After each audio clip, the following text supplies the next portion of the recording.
everyone, we're back today with another practice tips video. Some of you might know that I recently come back to performing the Mendelssohn Violin Concerto, which I'm sure, like many of you, I absolutely adore. I asked on Instagram recently whether you might have any questions in particular about the Mendelssohn Concerto, and there were a lot of great responses. So many of you asked about Ricochet, in particular when it comes at the end of the cadenza in the first movement, so let's jump right into that. I think this is a truly magical moment in the concerto at the end of the cadenza, where it's been like so much energy and passion, and then slowly you're dying down all alone, solo violin, and then the orchestra joins in at the same level, and then you build up ultimately to this incredible climax all together. It reminds me a lot of a sunrise, where it's like dawn and you start from darkness, a little bit of light, and then you see the sun slowly coming up and becomes more and more present and more beautiful.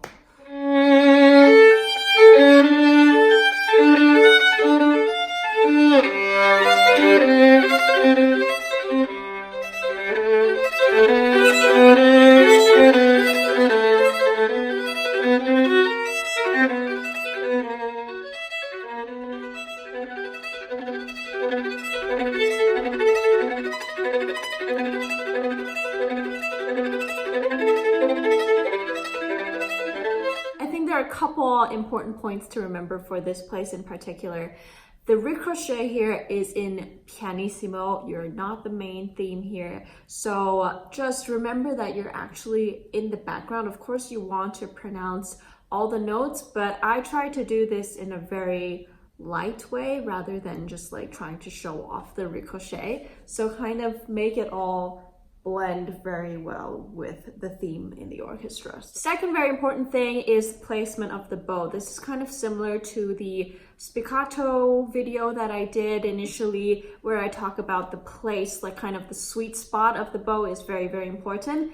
Same idea applies here, though it's going to be a different spot. For Ricochet, it's a place that you need to find on your own, depending on, the weight of your arm, the weight of your bow, all of that. So for me, I like to do it here around, let's say the middle of the upper part of the bow, just because it is in pianissimo and I want to make it really light and just bounce naturally without me having to do any kind of extra work. If you go lower, it's not gonna work, it's just too heavy. If you go higher, you don't have enough control there. So find the right spot. And the right spot, you'll get a sense because it's the place where kind of you can hear every note sticking to the string, almost like it's this kind of sticky contact that's very momentary, but you can still feel it. And find it by just doing the arpeggio on the string in piano. And then with the speed, it accelerates and eventually it kind of lifts off naturally.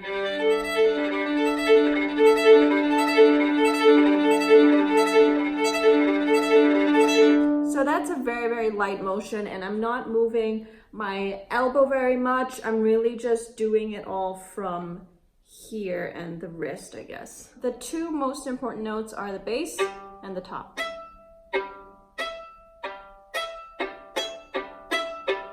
And when you're doing this, watch out that your elbow isn't going, but try to stay in one place, or like reduce the movement to a minimum on your elbow. And your bow might kind of go everywhere to begin with. It's a movement to get accustomed to. So like, you might start off kind of making clown movements, let's say, but that's something to practice, to control in your hand, your right hand, to control where the bow goes. So I'm not thinking about every single individual note. So I'm not thinking this,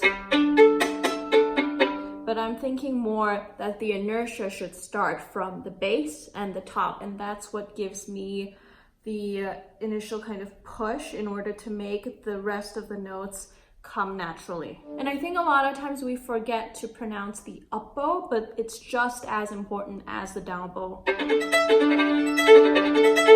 So until you get used to this moment, you might need to put a little bit extra focus on the up bow because that requires a little bit more effort than the down bow, obviously. So if I add the notes now.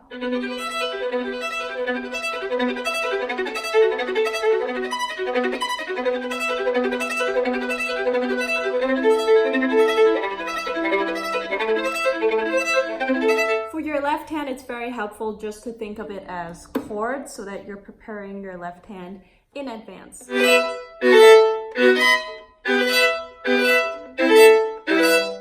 Another trick that kind of helps me when I'm on stage is that, of course, like when you practice, you want to focus on all of your movements and make sure everything's synchronized, and you need to kind of get that into your system. But once I'm on stage, then I don't actually think too much about controlling this part. I really just enjoy listening to the theme in the orchestra, and I think ultimately that kind of helps me be more stable in this place because I'm, I guess, less focused on myself but more focused on the music as a whole, and just, you know, that makes it very clear that you're not the main voice here and you're just an accompaniment, so kind of takes the pressure off, I guess. Okay, so these were some of my express tips for Ricochet in the Mendelssohn Violin Concerto. I really hope it was helpful.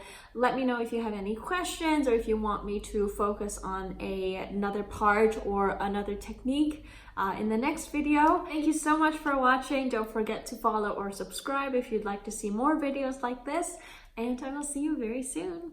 Bye!